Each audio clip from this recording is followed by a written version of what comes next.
Welcome to another episode of the Sports Bros podcast. Now, if you're loving the show, do us a quick favor, all right? Hit that follow button, give us a like, and make sure you subscribe so you never miss an episode.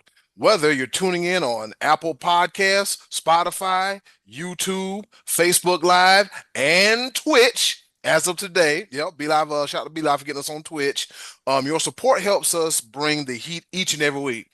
Also, follow us all over social media. Just click the link in the chat or description box to keep up with the Sports Bros.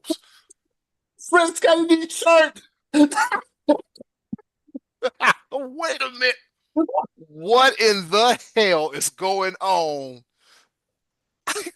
I don't I I don't know what's going on. Ladies and gentlemen, I got nothing. Scotty D just hit us with a pay us anything t-shirt. I had no idea. So this is why it took you extra 5 minutes to get on the call. Okay. We're on topic around here. We're on topic. You know what? I'm gonna switch on the order right quick. I'm gonna switch on the order, Be Live, because I need answers. I need answers.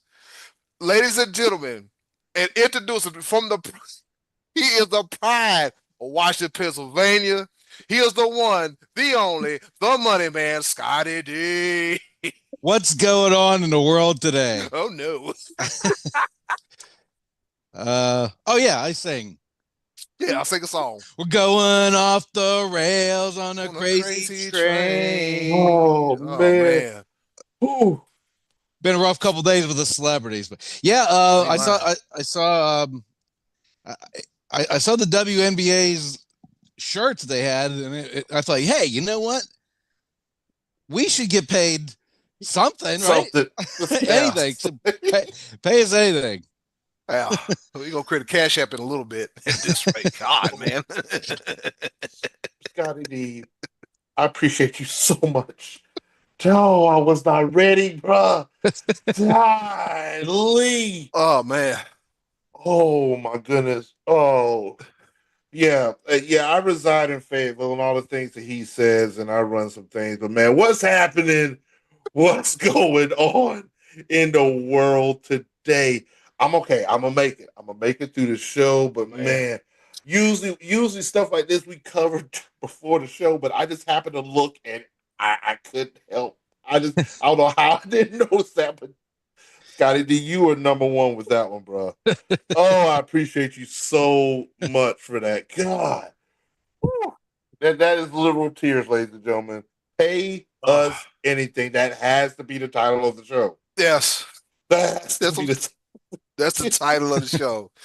Yeah, that is the title of the show. Would that be between Scott taking us out, singing Crazy Train, RIP to the legendary Ozzy Osbourne, and also my boy Theo, Malcolm Jamal Warner, rest in peace to them, to those legendary figures in the entertainment world.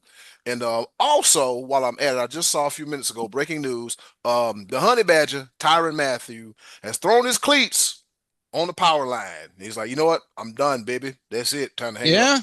You're retired, man. huh? Yep, the Honey Badger hung it up because he played for a while, man. Did you say how old he was? I don't know how old he got to be in his mid-30s. Honey Badger got to be in his mid-30s at least. Yeah, the Honey Badger's playing for a while, so he said, "Hey man, I'm just go ahead and join the home team Saints, baby. I'm gonna throw them cleats on the power line. That's gonna be it. You heard me." So has he done enough to make it into the Hall of Fame? No. Well, we're gonna use it as a poll question. We're gonna put up a poll. Has Tyrann Mathieu, the Honey Badger, has he done enough to make a case for the Hall of Fame? But other than that, fellas, we're doing fine, great, and dandy. Scotty D kind of threw things off with the shirt, but we're semi-professionals, all right? And he's going sideways with it. But with that being said, fellas, y'all ready to go ahead and hop into it? Let's do it, brother. All right, with that being said, let's go ahead and hop right into it. The top of the order. That damn Scotty D. All right, let's get this here of the order.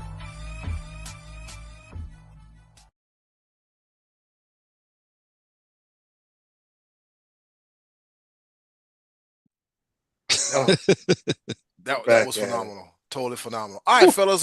Scotty Scheffler, the guy that we try not to pick when it comes to these golf tournaments. Somehow, some way, he winds up winning. We go with Schauffele. We go on Phenom Watch, Big Goof, and everything in between. Right, John Rahm, and somehow, some way, Scotty Scheffler finds his way to be at the top of the leaderboards at the end of the day on Sunday. So with that being said, Scotty Scheffler has won his fourth major and first British Open this past Sunday in dominating fashion. His four-shot victory was never really challenged on Sunday, and he claimed his second major of 2025. Following the tournament, he was praised by fellow tour members such as Rory McIlroy, Xander Schauffele, and who compares Scheffler's throne of dominance to that of Tiger Woods. So at this stage of his career, is it fair to start pointing at the comparisons between Scotty Scheffler and Tiger Woods? Scotty D, what say you? I'm hearing a good bit of that, but no, it's not fair to do that to Scotty just yet. It's not the same. It's very, very impressive right now that he is seemingly in a class by himself. But he has four majors. He's 29, and Tiger had more than that when he was 23, 24. He started winning one a year. He won his Masters, I think he was 19 or 20, and then started winning a couple a year all the way up to 2008. And, this is right now, I'd say this is more comparable to Brooks Koepka, who had that run in 2017, 18, 19, where he won four majors in 2 years, then added a fifth one in 2023. But I tell you, man, I understand why people are saying that, because the feeling of it is that if Scheffler gets a lead, look out, it's probably over. That's what Tiger was like. If Tiger had a lead on Sunday, you pretty much thought it was over. And if he didn't have the lead, you were looking over your shoulder to find out where he was at. And I texted you guys on Saturday when Scheffler took the lead. I said, this one might be over. And at one point, he had this thing on Sunday up to an 8-shot lead. And he's the best golfer in the world, unquestionably. Right now, there's nobody better. When he's playing his best, when he's at his best, nobody's beating him right now currently. But to put it up against what Tiger was going through in the late 1999 to early 2000, not yet, not quite there yet. What did you? Which one of you in the chat was like? Should we even bother watching Sunday?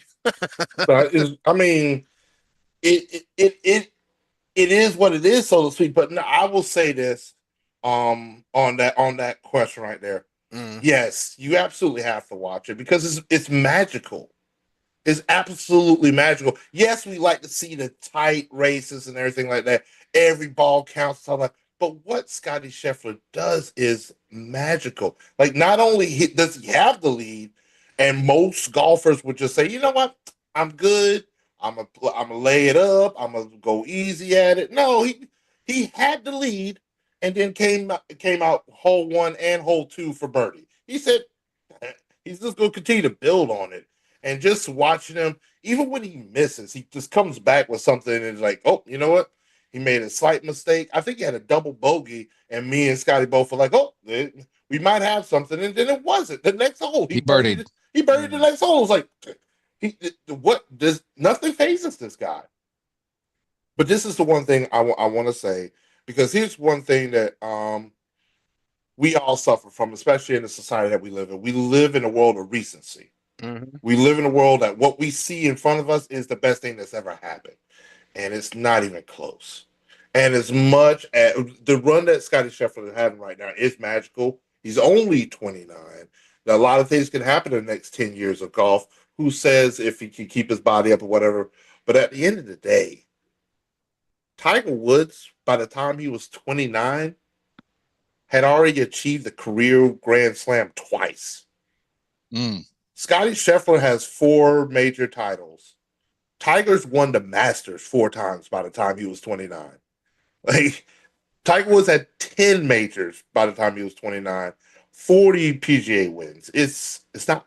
Think about this is, unfortunately, it's only thing to compare him to. Brooks Koepka is a very good comparison. Only thing about Brooks Koepka is the simple fact that your casuals don't remember that run. All they know is what they see in front of them and what literally it's been blasted over the airways. Like even like it's one of those things where I wish at times that your media outlets and your major sports companies would focus more on some of the things that are that happened recently, as opposed to they've been begging for a good decade for Tiger Woods to come back because the ratings are there. But Brooks Koepka had an amazing run that has sort of been just put back in the closet and is collecting Well, dust. I think maybe Kepka, I don't know this to be true. Kepka saved his best for those majors and wasn't winning a lot, I don't think, beyond that. Whereas Scheffler already has 17 PGA Tour wins. He's got the majors, but he's winning whenever the majors aren't on. He's just winning every week, it seems like. I mean, he won this a couple weeks ago. And so maybe that's why the Kepka thing was never looked at quite the same as Scheffler. Plus, Scheffler's winning by a lot. Yeah, Yep. and the dominance that Scotty Scheffler is doing can be comparable to a Tiger Woods. I mean, it's just Tiger Woods got he got a head start on everybody. So it's just one of those things where like you're going to be hard pressed for anybody ever to match the success of one Eldritch Tiger Woods. It's very tough to do. And the thing about it is that those lofty expectations or the putting that moniker on someone, maybe Scheffler's the type of person that can handle it. He seems unfazed. And now that the conversation's there, who knows? Yeah, let's see what he does going forward. It's kind of the don't call me when you're in my neighborhood, call me when you're on my street. Oh, It's a little early, but yeah. let's see what happens in the next couple of years. No, I mean, so Scotty Scheffler won the last major of this year. If he goes and wins the next three and has the Scotty Slam, then we got ourselves a comparison, and it could happen. He's really good, but let's wait and see what happens before we start on that Sunday red shirt kind of thing. Yep. So if you look at peak performances, world number one ranking, Scotty Scheffler most of 2020 through to 2025. And then Tiger Woods, 683 weeks. That's an all-time record, okay? And then the best season for Scotty Scheffler, 24-25, multiple wins, extreme consistency, first in tee to green average. And then Tiger Woods in 2000, where he had 9 tour wins, 3 majors, and the Tiger Slam from 2000 to 2001. So it's he's creeping in that territory. But like you said, Scotty, they call me when you're on the street, not in the neighborhood. So I mean, if he goes on a tear these next couple of years, man, we could be we could be talking about Scotty Scheffler. And then his elite ball strike, his dominant factor, the dominance factor between the two, he has elite ball striking skills and record strokes gained. Like you said, Scotty, he was up by 8 at one point, was it? Yeah. Yeah. Oh yeah. Crazy. Yeah. And then Tiger, he was only up by 8 for a matter of a minute or two there. Still, someone made a birdie right after the lead to 7, but I think Lee was on the they're on the same pair, and he birdied right after him. I think so. Yeah, make it 7, but it was still ridiculous. Yeah, Tiger Woods, he has unmatched dominance across all aspects and biggest win margins in the majors. Go ahead, be live. Scotty D, I'm gonna do you a favor real quick because I'm gonna liken this argument. It's still not there yet, but I'm gonna make a case that it sort of hurts me, but I'm gonna make this case. Tiger Woods' success and what he brought to the table that shocked the world. Like again, people thought of golfers as one sort of the element, not really that athletic. And when Tiger Woods burst on the scene, he shocked the world. Mm-hmm. What has happened now in the world of golf is that because of Tiger Woods' athletics, basically you have to be an athlete to be a PGA golfer now. You didn't have to before Tiger Woods. Now you do. So now these guys that have come up after Tiger Woods, these guys are athletes, and like there's a lot more talent in the PGA Tour. So it's a little bit tougher for like a Scotty Scheffler to go on that magical type run because it's always it's going to be the Rory McIlroys, it's going to be the Xander Schauffele, it's going to be the John and the other players that they're still there. He's just been better past couple of years. I liken this comparison, and I'm going to do this to the Jordan LeBron debate. Do you think that because Jordan shocked the world and how his dominance led into an era of more athletic basketball players, and now the parity is there a little bit more? So a player like a LeBron James couldn't dominate as much without those role players around him. Could you? I I'm looking at that type of comparison. That I don't think Scotty Scheffler can catch Tiger Woods, and Tiger Woods still hasn't even caught Jack Nicklaus. Just throwing that out there. Yeah. But Yeah, well, that's the thing. I mean, by the time Scheffler gets to the age of where Tiger won his 15th tournament, which was the 2019 Masters, there was a gap of 11 years in there between for Tiger. If Scheffler picks away and wins a couple in like that era, if he keeps winning these all the way to he's that age, he could be in that conversation. That's such a long way to go. It's so far. It's so far away. He's got 4, and let's congratulate him on having such a great run right now. I think that the reason this is even coming up is because Xander Schauffele mentioned it, that it feels like this guy is so dominant. He's so much better than us when he's playing well. And that's the feeling that I think the players had with Tiger Woods. It's not really so much comparing careers or styles or any of that as much as the feeling that these guys are getting playing against him the way previous golfers have playing against Tiger. How the kids say it today? His aura, he's aura farming or whatever. Yeah, his aura, Riz. I'm sorry, that's the Rizzler. That kid, he's funny. The charisma and all that. But yeah, I mean, it's like you said, Scotty, it's a little early in the game, but man, if he keeps chipping away at this point, man, who knows? Maybe it's 10, 15. Yeah, it's fun. It's fun to watch the chase because we've seen it happen once, and then like in our generation, the possibility to see it happen again is something truly amazing to talk about. Speaking of talking about, fellas, guess what? Everybody's in training camp, the rookies and vets. They have reported, and guess what, fellas? We are not too far away from the National Football League. The preseason ain't too far away. So training camp battles, everything's going in right now. So with that being said, fellas, looking at the totality of all 32 teams in the National Football League, training camp storylines. What are we looking at, and what's the standout ones going into the season?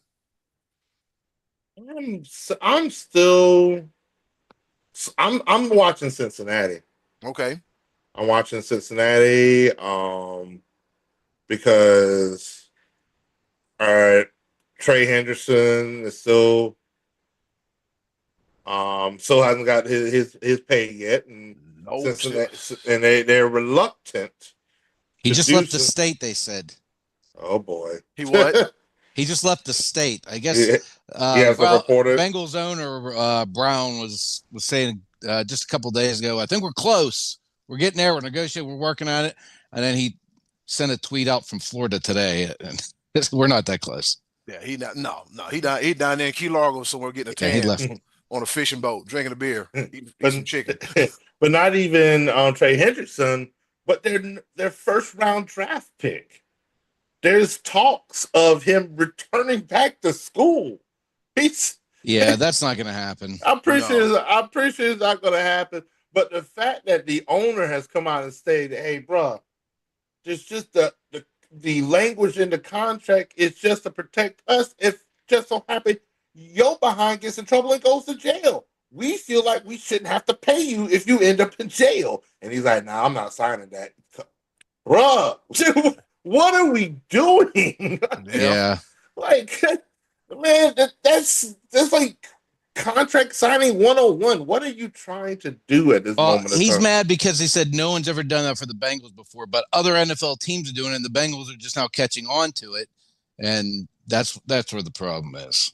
I think he doesn't want to be the publicized example, if you will. I mean, I get it, but then sign it and behave. But it's like this: it's up to him to keep his nose clean. Yeah, sign it and then go home at 9:00 at night. Don't be out driving around 100 miles an hour at midnight. Go home. There's some good shows on TV. every other professional job known to man outside of politics. If you get in trouble, you get fired. Like, Yeah. why are we shielding professional athletes in such a manner? Just sign the contract, bro. Get to work, because I guarantee you, if you don't sign the contract, you're not getting another one. You think somebody else is going to take the chance on you? And I guarantee you, it won't be first round. You're gonna be sitting around here looking silly, working for league minimum, trying to Ugh. prove yourself all over again, bruh. This is not the power move. It just is. Smart money would say, hey, since they're already having an issue with one defensive end, you might want to kind of go ahead and slide up in there and get it. There's an open opportunity. There's an open opportunity. So he should take he should take It's like advantage it's the of it. one of those things. Like, he does not have like a. You think, like, if you there's nothing to negotiate here, bro. They're gonna be like, you can either sign this or we'll just move on. We'll go into free agency, find somebody for the league minimum, and outright just probably either cut you. There's probably some like like just they're preparing the season already. I'm pretty sure of it, to not have you. Trey Henderson, he has something that he has a power play. The dude is Leverage. he has thank you. That's the word I would There need. you go. Leverage. He has leverage. Shamar Stewart, come on, bro. You don't do it. Don't do it. Cause just show up to work. You already you got a lot to prove. Cause you ain't played one game yet. You got a lot to prove. Yep. Speaking of that, TJ Watt got his money. The question is, Scotty D, when is Michael Parsons going to get his money? Matter of fact, what the hell is Jerry talking about? Boy. I heard him say blah blah blah blah blah blah blah. The press conference today, he says the same stupid stuff every year. He says the same stupid stuff. Boy, Elliot, we surprised some teams. We've done some things. I like my Ross. I like. He always does that, and then in January he says, "Well, we were disappointed because I thought." And I've told you before. Once everything comes after what Jerry says, I thought is the whole issue. Blah blah blah blah. I mean, I hope for the best. I hope that Schottenheimer is a diamond in the rough kind of coach. I hope that Dak Prescott rebounds and has the best year of his career. I mean, come on, man. I'm not taking the Cowboys seriously because they haven't shown any reason to take them seriously. Yeah, they haven't. And since we're looking around the league, I got my other monitor right here.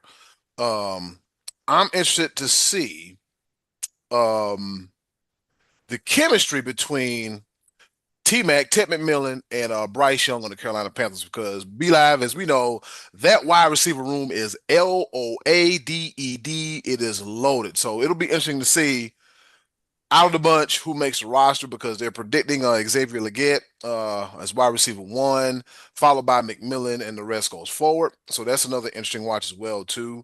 The Steelers backfield. Najee Harris, they told him, bye. He getting firecracker shrapnel shot in his eye, so you got to be careful. And his replacement, Jalen Warren, is interesting to see the battle between him and newcomer Caleb Johnson as well, too. And so, also, Cam Ward has a golden opportunity, because if you haven't heard, Will Levis, his shoulder is all jacked the hell up, and he'll be out for the rest of the season, for the Tennessee Titans. So that's another interesting situation to watch as well, too. And we can't forget, fellas, Aaron Rodgers, one last ride. Any comments on that? Good. Didn't think so. All right, moving right along. Don't allow us to. I don't even want to speak on it. This. Yeah, you're right, Scotty D. You sure? You look like you're itching. No. You look like you're itching, and no, I'm gonna tell you what's going on here. Here we go. Oh, it'll be adjust my seat. You know those me too. big fat black magic markers that have all the fumes that come up off it, make you high? Yeah. That's what I used to make this shirt, and it's starting to catch up with me here about halfway through this show. I'm inhaling this shirt. Woo! You're feeling a little Aaron Rodgers-y? It's making my ears itch. Yeah. Yeah. A little. Yeah. No, I'm looking forward to seeing how the Ravens respond. Long-term storytelling. I think they're going to be good throughout the regular season, but they got to go into the playoffs with a vengeance because of that missed opportunity they had last year.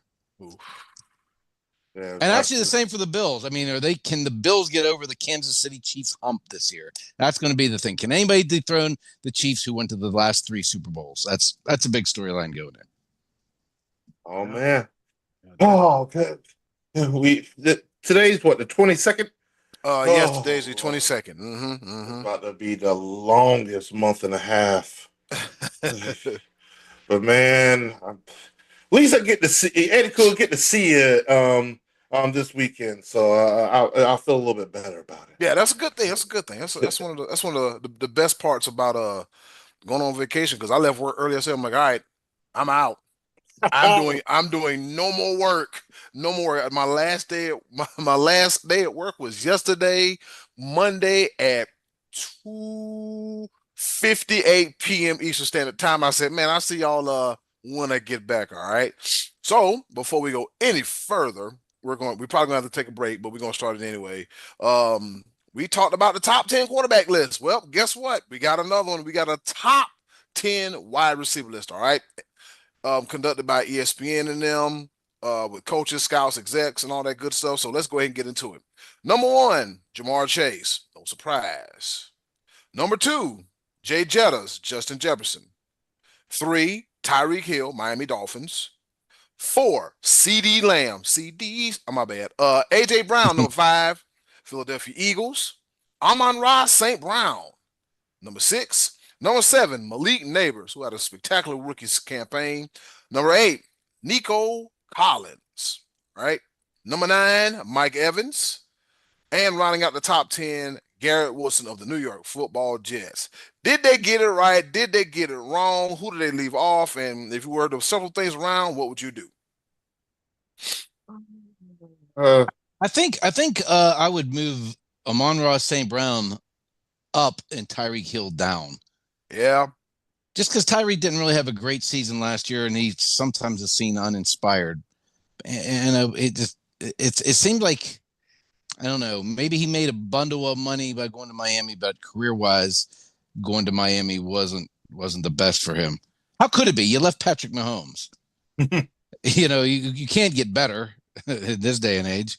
The chase a bag, the chase a darn bag. But he was actually traded, though, was he not? He wasn't a free agent, I think, when he left. I think he was traded at the time. But I think 1 and 2 are interchangeable, to be honest with you. Justin Jefferson and Jamar Chase. I think they are clearly the 2 best. And then after that, I mean, CD's had some really good seasons for the Cowboys. Obviously, he's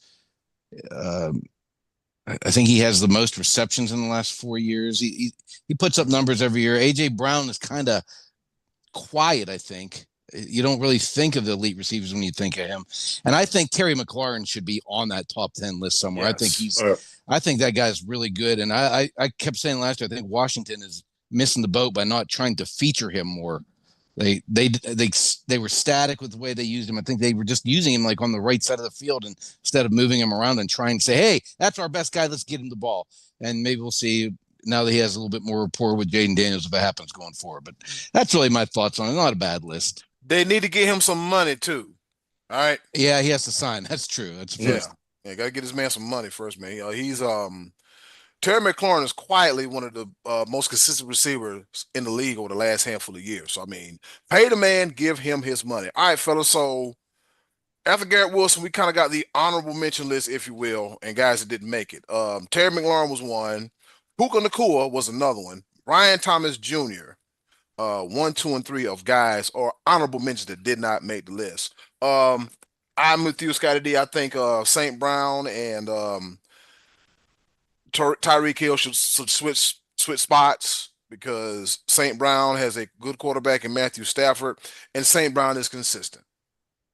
He's consistent. He's tough. He's tenacious. He get the job done. Not a knock against Tyreek Hill, but if you're looking at the body of work of consistency and year in and year out, I would roll with St. Brown over Tyreek Hill. Before people in the chat start blowing up, Eddie, what's wrong with you? No, I said it's look. The best ability when it comes to your quarterback is availability. You got to be upright, mobile, and throwing. Tua is a question mark each and every season or each and every time he gets hit.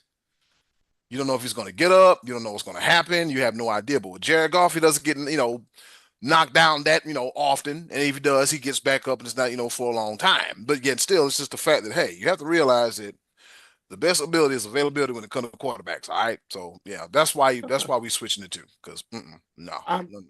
Here's I'm gonna say this. And nothing against what Jamar Chase did this past year with the Triple Crown and whatnot. Nope. But he had Joe Burrow throwing him the ball. Justin Jefferson literally had us thinking that Sam Darnold was Good. had a rise. Yeah. Because, and the thing about this is that I look at it this way. Justin Jefferson to me is still the best wide receiver in the league, but Jamar Chase is really, really good. And the fact these two dudes were on the same team in college, come on. They're 1 and 1A, if you ask me. 1A and 1B, however you want to say that. And then yeah, you're right. Yeah, you got excited. Yeah. And my 2018 Clemson Tigers, I think 2019 Clemson Tigers were better than 2018, but we ran into these two. My bad.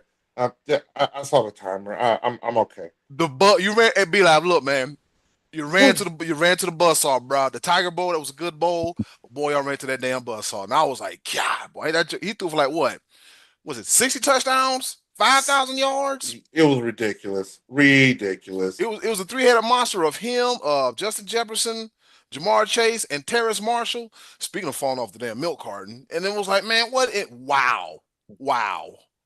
I don't want to talk about it. I don't even want to talk about it. Yeah. Just let's take a break and do something. All right, with that being said, looking at my phone, because I ain't trying to get to watch no time soon, fellas. Guess what time it is? What time is it? What's happening? What's going on? Oh, Blackstone. I'm glad you asked. It's time once again for our favorite portion of the show, the choices of the voices. That being said, yo, button, hit it. Choice of the voices coming at you after this break. See y'all in 2 minutes right here on the Sports. Why don't you Podcast. build me up? Gutter up, baby. It's to let me down. You had to Hand me around, and then worst of all. Got her up. We'll be back, y'all.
Once again, thank you to the wonderful and Ever so lovely, Miss Button.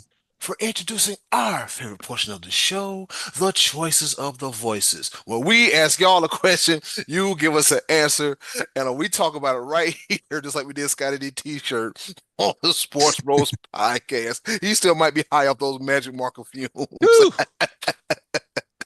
I No love one, it. no one it took you so long to click it. He's like, let me cut. I love it. Ladies and gentlemen, this is the Sports Bros podcast by the fan for the fan. And I'm going to use a tagline that I use in another one of my podcasts, not your average sports podcast. If you come in here thinking for expert analysts, toss out the window, man. We over here having fun, all right? We was Pat McAfee before Pat McAfee was Pat McAfee. Scotty D. Factuals. Yeah. Scotty D, what's the question for this week's choices of the voices? Well, I'm glad you asked. Well, Last week we talked about clutch, and this week we talked about who is not clutch. What big time athlete would you trust least in a big situation? And we had a couple good answers here. all right, let's Hey, see. what did the Jason people say? Van Kirk. He says Juan Soto or Aaron Judge, either or. Ooh. Well, neither had great World Series last year. Yeah. They did get there, so they slugged a little Got bit. there. But yeah, okay. Judges had some tough postseason series. And Juan Soto, $765 million. He is not getting paid for. Well, he's getting paid for October, but he needs to start performing. He has hurt. I saw someone, man, it was eating him alive in the group chat. Trey Dizzle says, anybody got a guess? Anybody got a guess? Anybody got a guess? Anybody has a Trey guess? Dizzle, don't even worry about it. We got you. Yeah, man. None other than Rain Dakota Prescott. Yeah, man. We all gonna change for you this year, Trey Duke. He's gonna be clutch this year. Come February, Trey Duke's gonna want to buy him a Prescott jersey celebrating the Cowboys' first Super Bowl victory since 1995. You really think it's gonna happen? Oh yeah, Jerry said it every year. Didn't you hear what Jerry said at the press conference? He likes this team, and he thinks that even though they're not being looked at it, they've done some things. They're going to sneak up and Jerry feels good about it, so I feel good. Jerry Jones, you know why nobody looks at this team? It's because of the logo. 29 years of ineptitude. They look at the owner of this organization and they know it just isn't going to happen. You're going to find a way to screw it up. We're all in this year. We're all in. You probably have your best wide receiver combination that the Cowboys have probably ever had. Who is it? CD? Carl Pickens. George Pickens. Yeah. That's what I said. That's a throwback. I know what he's Carl Pickens. Hey, he was good too. Now he was good too. He was real good. Yeah. Except for he had the likes of Sterling Sharp, Jerry Rice, Chris Carter, and all those other guys to share the spotlight with. He was good though. He was good. I think Carl Pickens is still active, but he's still holding out for more money from the Bengals. Boy, I don't know what to tell you. From 25 years ago. Yeah. Along with Rudy Johnson, and go ahead, be live. But yeah, who's y'all's running back? Guy from Carolina, Miles Sanders and Javonte Williams. That's right. We got Rico Dowdle in Blue. Carolina. We got Blue. Was it Alfred Blue? Alfred Blue, is he still playing? Sure. Yeah. No, he's a rookie. Blue. I gotta look. I think. And the guy from Clemson. That is correct. Wow, Phil Maffa. I apologize. Maffa, yeah, Maffa. Yeah. Ooh, Lord, I asked that question. Loaded at running back. Maybe Maffa will do a little something for him. I'm waiting to see a healthy. How's anybody going to beat that team this year?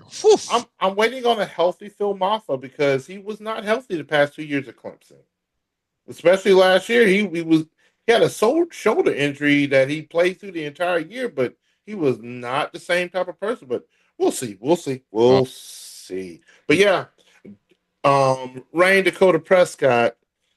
You got to do something this year, or you're gonna be holding a clipboard very soon. I hate to tell you, my dude. You're definitely not getting another contract like you got right now. Just you can let that go. Or Play, he'll or he'll be sitting in the cowboy suite with a six pack of the go with a six pack of the tea. You seen that we had like all the tea and he was drinking and whatnot. And I was like, diabetes. All right, so here we go. All right, Will Georgia. He said it's not one person, but he said the Buffalo Bills as a franchise. Be like, don't put him in the penalty boxes. That's a good one. That's a good one. Even though we said player, that's a good one. His emphasis is the fact that they've been in that position so many times, and even recently, like even though Josh Allen didn't have like the star receivers that a quarterback would want, he put them in a position to still win this thing, and they still couldn't do it. So the franchise is just until they get one, it just sits on the entire franchise. Yeah, snake bitten. They had the Chiefs beaten. What was it, like 3 years ago, 4 years ago, and let them tie the game up with like 8 seconds left of their own 25-yard line. How that went. I mean, at the end of the day, longer than 4 years ago. But it was recent. It was in the Josh Allen era. Yeah. Until you do it, is all that dark cloud is going to sit over their entire franchise, and it just it's actually not a bad answer. Yeah. Yeah, I'm okay with it. Yes, sir. Yep. Andrea Petrillo. Hey, Andrea. She says Bryce Harper of this season. Bryce Harper of this season, says Andrea. Okay, I guess we'll wait and see if he gets into that big position in the postseason. And my money says he comes through. You say he comes through in the clutch for you, Scott? Yeah, I would trust Bryce Harper this year in the playoffs in the big situation. She's saying otherwise. Yeah, Andrea. She's a Phillies fan, trust me. So I mean, if anybody knows, this lady here knows. I'd love to have Bryce Harper on my team. I'm big on Bryce Harper. I like him. Never. Put him on my team. Absolutely not. We got our first paragraph, y'all. This from Josh Max Baker. Boom. All right. He says, anyone want to say Aaron Rodgers? He's great until he needs to put the team on his back more often than not. Not counting playoff games against the Cowboys, he always came through. He's had some huge moments, but one came against a mediocre Lions squad. The other was great, but they still went home. That was otherwise great, but they still went home. I think people forget how many times he just couldn't make the right choice when his team needed it because his highlights were so phenomenal. You got to think about it, man. It's like you've had good teams. You've had good teams, and you got to that one Super Bowl, and then you won it, and then it's been like you gonna come back? Nothing since, and it's just I don't want to call him a one-hit wonder or a one-trick pony, but he's 1-1 in Super Bowl appearances, so he's batting 1,000 in that department. The thing about this is that for as much as we talk about Aaron Rodgers this, generational quarterback and all, you think he's Tom Brady, right? He has the one, but you would think somebody of his caliber would have way more than just one. But I mean, I don't see any issue with this answer. And Max, he's a diehard Packer fan. He's seen it. He's seen it firsthand. So I'm right there with him. Let's see. Since the year 2000, let's see. Tom Brady got 7. Big Ben got 2. Yeah. Big Ben got 2. Aaron Rodgers got 1. Patrick Mahomes, he has 3. 3. Yep. Oh, let's see. Wonder if Packer fans would say the same about Brett Favre. Both of those, they had a long run of outstanding quarterback play. Yeah. For close to 30 years, right around 30 years, and 2 Super Bowls. 2 in 30 years. While Kansas City got 3 in 6 years or something like that. Yeah, it's not fair. It ain't. You right? It ain't. It's not fair. It was kind of like both. I mean, they both had great teams. It's like Mahomes is clutch.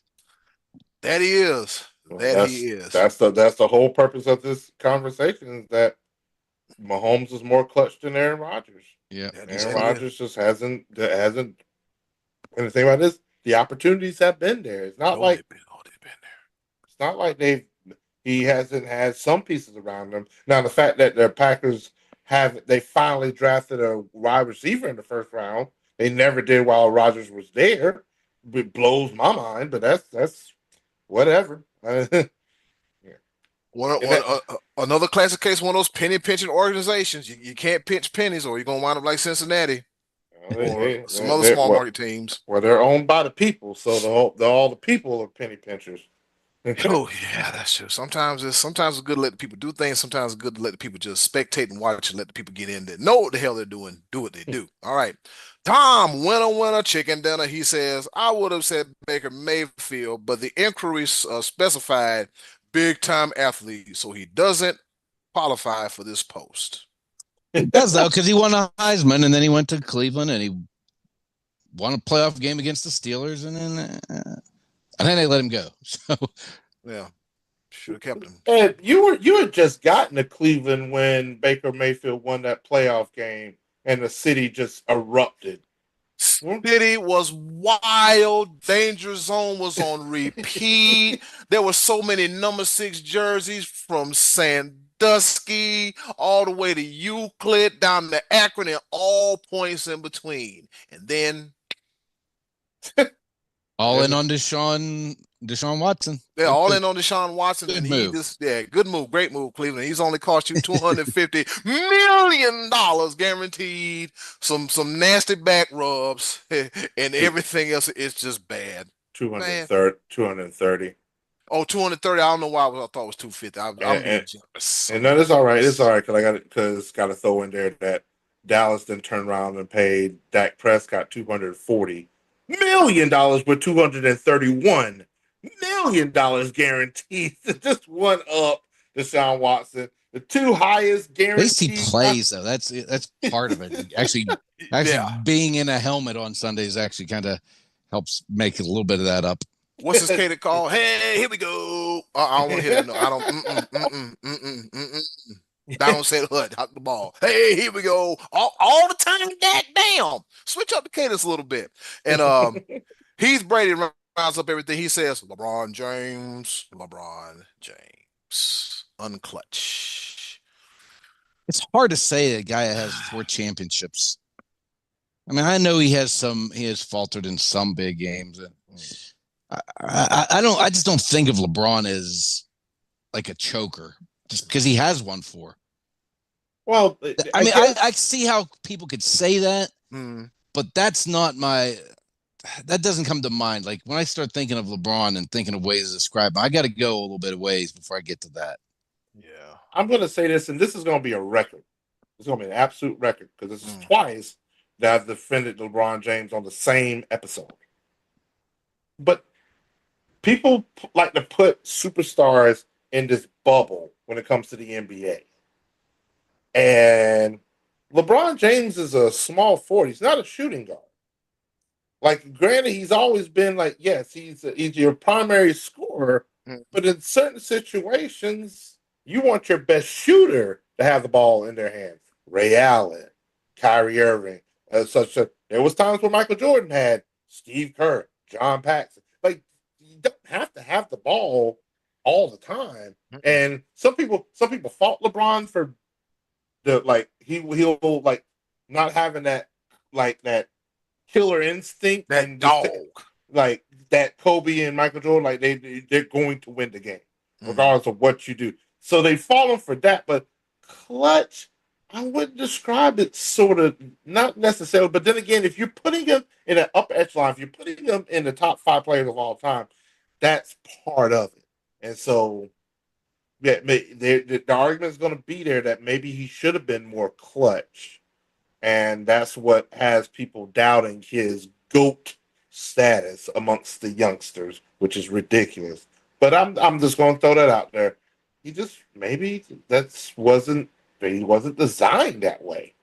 But yeah, that's where we're at with it. Yeah. Yep. And with that being said, shout out for everybody for their participation in this week's Choices of the Voices. With that being said, I'll go first. I'm gonna go ahead and get it out the way because I've Can I been guess chomping at yours? the bit. Go Can I, ahead. Clayton Kershaw. No. Oh, I thought for sure that was where you were going. No, no, no, no, no, no, All no, right, no, no, lay no, it no, on Good me. no, no, no, answer. no, no. I got Good one better. answer. I got one better. Love to hear it. Same city, different sport. James Harden. All right, James Ooh. Harden. Choke classic, Oh, choke zero, choke diet, whatever it is. He's sipping on it, right? You got to think about it. He's an MVP. He's an elite scorer, but he's shrunk in multiple playoff elimination games. Oh, for sure. Yeah, for example, game six, 2017 versus the Spurs, 10 points, six turnovers, and playing a real passive ass style of basketball. All right. Game seven, 2018 versus the Golden State Warriors.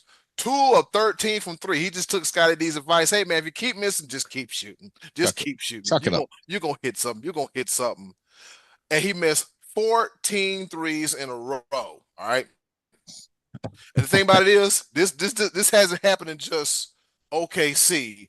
It's happened on every team he's played for. Every team he's played for. So Happened 3 months ago. yep.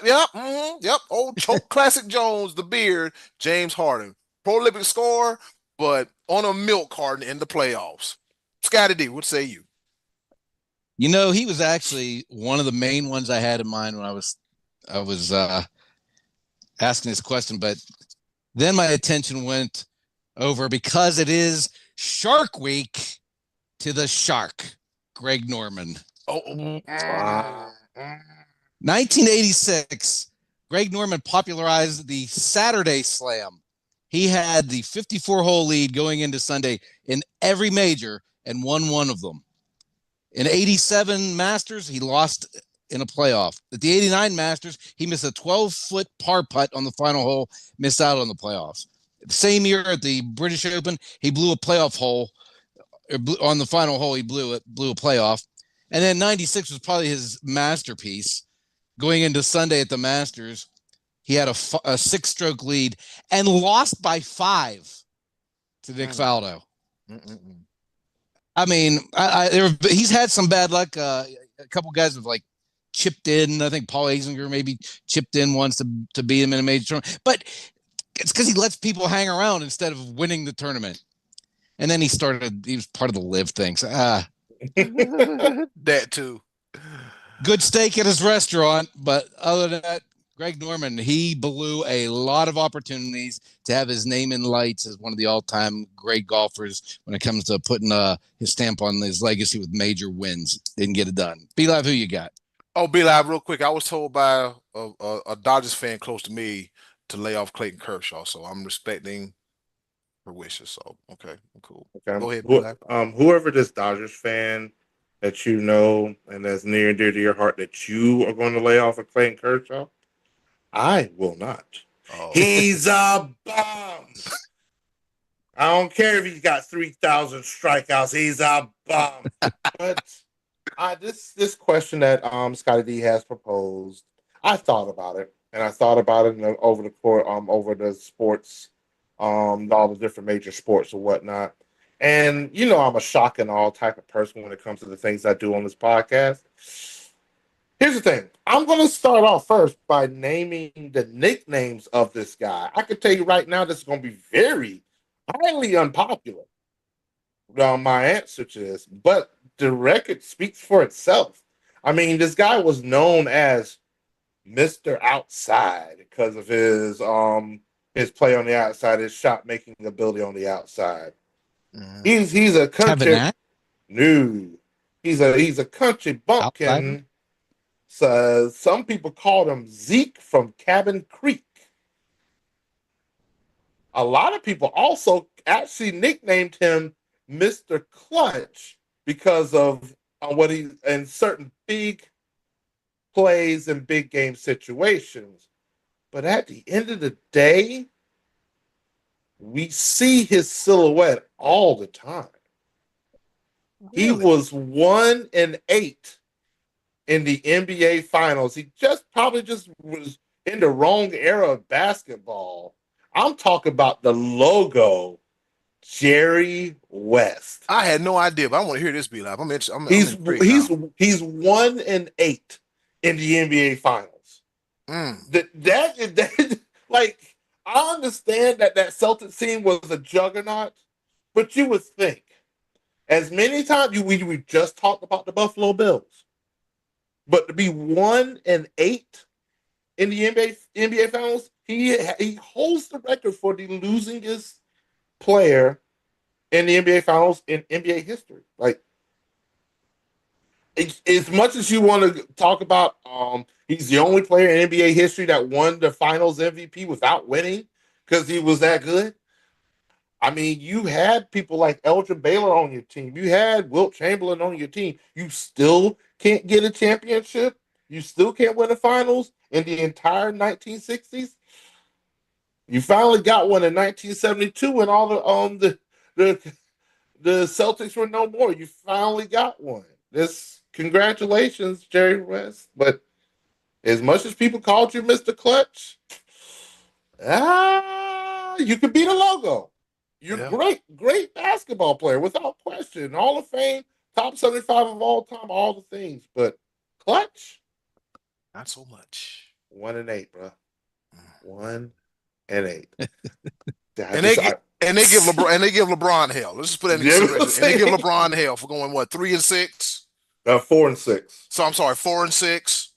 4-6, 1-8. Yeah, give me them four versus that one. So yeah, just go ahead and do that. Just yeah. This, they come at me, bro. But I say what I said. Scotty's, I like Scotty D's facial expressions because I know this one hits him a little bit more than it hits us because he's old. But Well, Oh, that's jacked up. it's just I'd like to see his stats, and because that was before my time. Not I didn't get to see him play. Whereas these other things I kind of saw happen or was around for them when they were happening. But I mean, to be the Finals MVP on a team that lost, I don't know. I'm not shooting your things down. I'm just mulling it over. and I know. The thing about it is, at the end of the day, when you look back at his career, he was one of the best players on the court, pretty much almost all the time. Mm. It's just 1-8. That's how dominant. And the thing about it is, I think that more attributes to the Bill Russell being that dominant because the Lakers had no answer for him. And of course, Jerry West can't stand up. He was 6'3". So I mean, it's just different. But records speak. And as much as LeBron James doesn't like ring culture, sorry, bro, it's about winning the championship. Yeah. Jerry West has got his accolades. He's got his respect. Like I said, we see him all the time on the logo. Hey, but 1-8, 1-8. All right, so Jerry West is, according to basketballreference.com, Jerry West's NBA final stats show that he averaged 30.5 points a game, 5.6 assists a game, and 5.0 rebounds a game over 55 games in the NBA finals during his career. His only championship in 72 with the Lakers. But as B Live said, he's 1-8, making him one of the most notable players in NBA history due to his struggles in the finals. Yeah, I would have never guessed it, be like that was a good one. You really caught me off guard on that one. Scotty D, what's on tap for next week, baby? Well, when we get back, what's on tap? Although it might change. We were just mentioning the Browns quarterback situation, and we'll talk about that when we come back when we re-adjourn. Did I say it right? Yeah, When we get back together. Works for me. Yeah, that'll work. Yeah. I know what it meant. I we know what it meant. reconvene. When we yeah, reconvene. There you go. That's the word. Reconvene.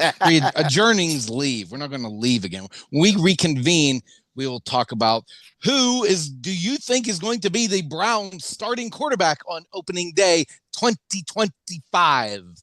They got a bunch to pick from. There's a bunch of guys playing quarterback.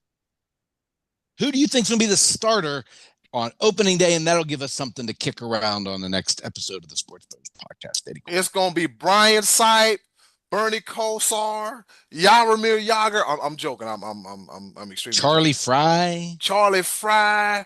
RG3 when he not running his mouth. Oh, I went there, but I shouldn't have went there. With that being said, that does it for another edition of Choice of the Voices. Coming up next, be live, grab the pepper grinder because we know what we're gonna do. It's time for a round of pepper. Coming at you right here. Stick stay on the Sports Bros podcast. Run the graphic, Be Live.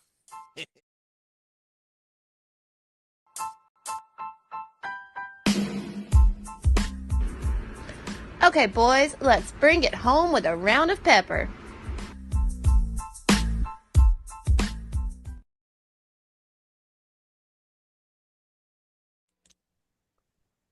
Well, you heard the woman. It's time for us to go home and get what I call the hell up out of here. But before we go around the pepper, you know how we do it. 3 topics, rapid fire style, kind of, sort of, not really, here to engage, enlighten, educate, entertain. The 4 E's in no particular order. With that being said, I'll go first. On this day in history, back in 1923, 100 some years ago, wow, that's crazy.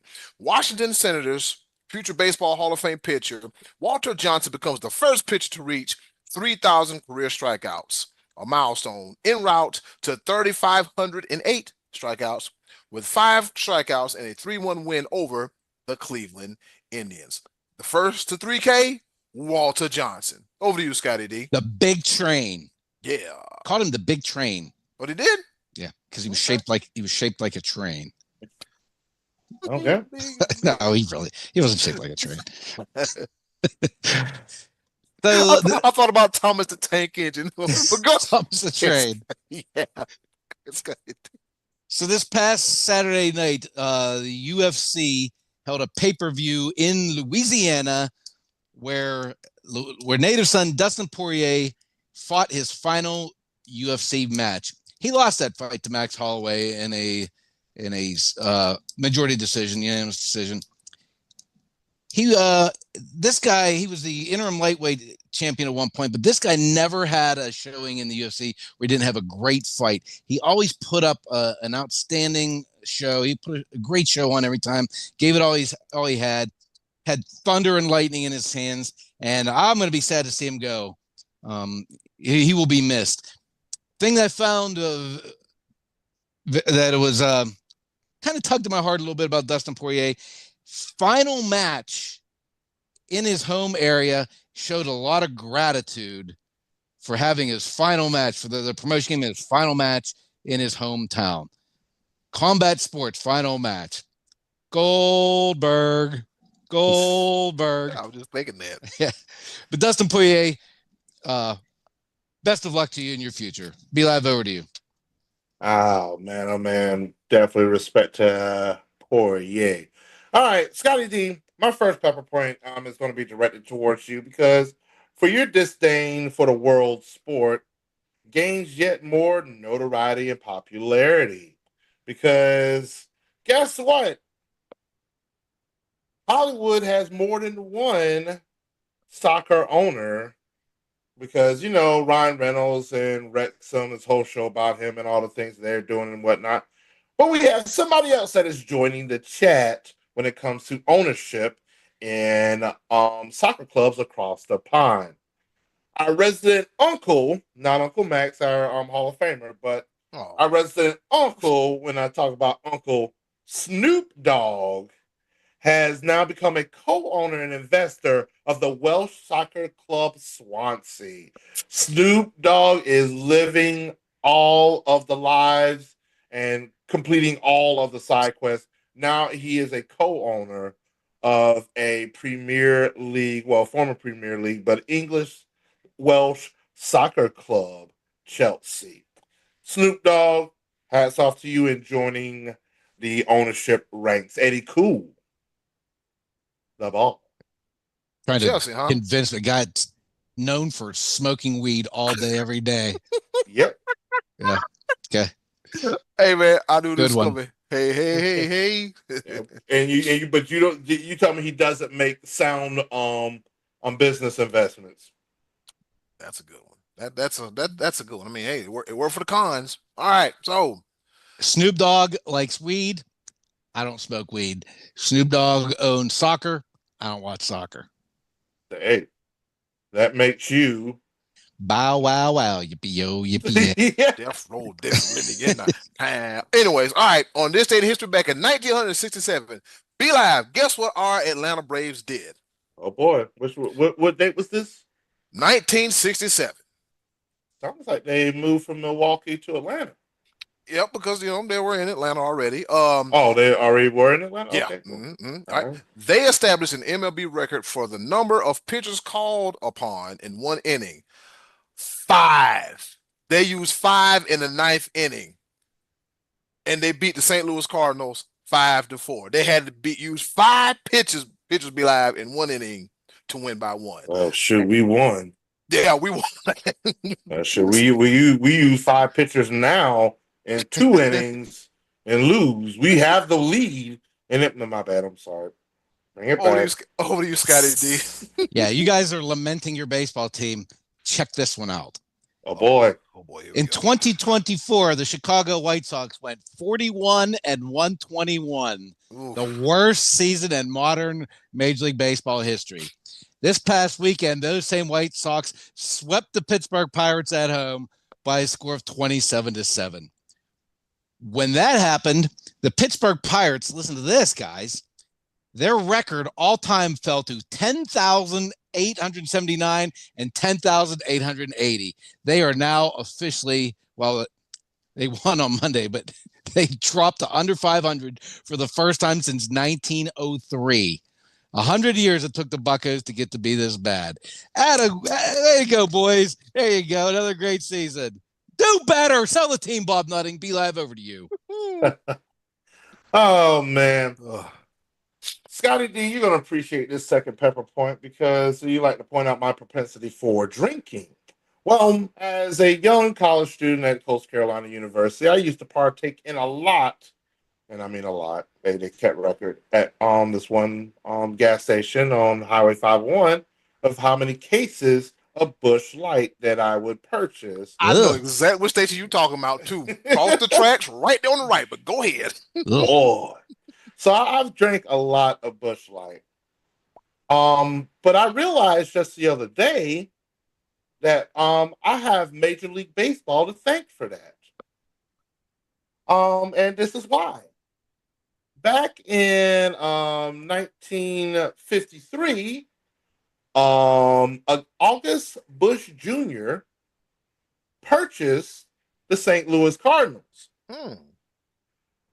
And when he purchased the team, he wanted to name the stadium Budweiser Stadium.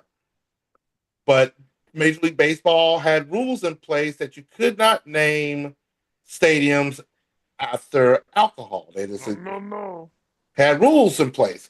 So instead of naming the stadium Budweiser Stadium, he named it Busch Stadium after his name and his grandfather Adolphus Busch that created Budweiser.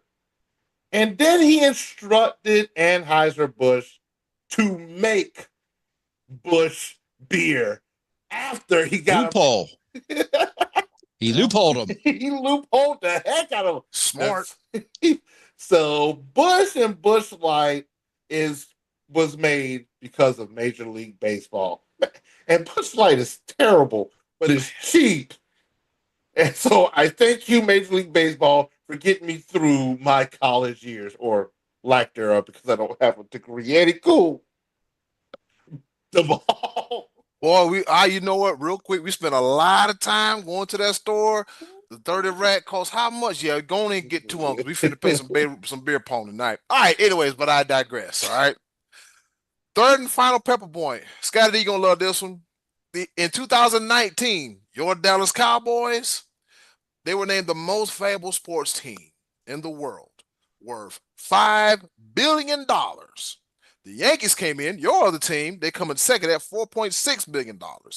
And BeLive, Real Madrid, comes in at third at $4.2 billion, according to Forbes. Let's see how many championships we got here. Not that many from the Cowboys, but the Yankees and Real Madrid. BeLive, there you go. Yankees got some, Real Madrid got some. So yeah, it's some money being spent somewhere. But Scotty D, one day, hopefully sooner or later, your Cowboys might win one. They might win one. Speaking of that, go ahead. Better chance of getting the next championship from Bronny. Oh boy. Oh, there's a Scotty D hat tricks. Over to you. Braun Breaker. All right, I'm gonna Yeah, Braun with the Braun Breaker. Yeah. I'm going to take a high road and give a big shout out and congratulations to Art Monk, former Washington Redskin, who is now getting his number 81 jersey retired. In 1992, he broke Steve Largen's record for receptions and is a Hall of Famer. Good on them for for elevating Art Monk, because he was really one of the true greats of the game who often gets overlooked. Be Live, take us home. All right. Well, my third and final pepper point. Here come the foolishness, y'all. Let me strap in. Yeah, you already know. Because Scotty D went high, I'm going low. And when I say low, I mean low. Because we've been celebrating last week. We celebrated Cal Riley for winning the home run derby, and we stumbled on his nickname, the Big Dumper, because Big Dumper. because of his backside, and Jared Kelenic, his teammate, whatever, dubbed that nickname. Well, that nickname has now gotten a man paid because he just signed an endorsement deal with in Seattle with Honey Bucket. What is Honey Bucket, ladies What is and Honey gentlemen? Bucket? What's Honey Bucket? Honey Bucket is a leader in portable sanitation services, aka porta potty. Big Dumper. Big Dumper is signed up with Honey Bucket. He's endorsing porta potty. Big Dumper. Speaking of Big Dumper, lunch and pork chops are on their way back, boys. It's over. God, pay us anything. The Big Dumper slanging dookie. With that being said, it's been another episode of the Sports Bros podcast. As always, thank you for rating, reviewing, subscribing. Shout out to our new audience on Twitch, YouTube, and right here on Facebook Live. Make sure y'all rate, review, subscribe. I'm about to go on vacation. And with that being said, do something nice for yourself. And if you can, do something nice for someone else. They're greatly appreciated now more than ever. Be a blessing, not a burden. And as the t-shirt says, pay us anything. This is your favorite sports podcast, Sports Bros Podcast. I'm going on vacation. I'll see y'all in 2 weeks. I'm getting off the scene now. I holla. Bye. Be like, take us home. Yes, sir. See y'all in 2 weeks. Be live. See you this weekend, buddy. Cal Raleigh gets paid for his backside. He gets paid for his ass cheeks. Are you kidding me? And we can't get paid anything? Help a brother out. He's making bonus bucks with his bunkie. We'll see y'all in 2 weeks.